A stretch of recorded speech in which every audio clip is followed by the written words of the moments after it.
the sentencing purpose. So we have punishment, deterrence, public protection, rehabilitation. Obviously, the reasoning behind a sentencing is punishment. But when we talk about punishment, we have to talk about what's reasonable and what's not reasonable. And the difficult part about that is explaining to someone why we believe a particular sentence is appropriate or not appropriate for this particular individual.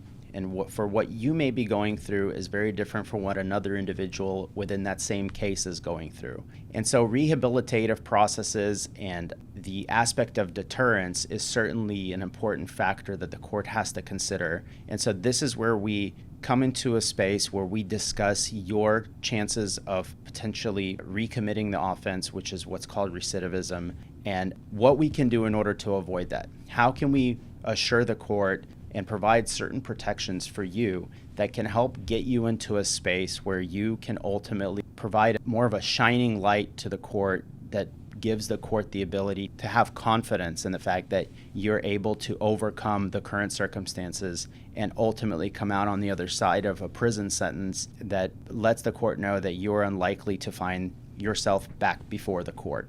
That, again, is an advocating part that goes hand in hand with the characteristics of a defendant or a client. And I think your lawyer needs to be able to effectively advocate on your behalf to do this in the most proper way. And obviously, there's more to be said with respect to that because every single judge is different, and we could talk more about that in just a minute.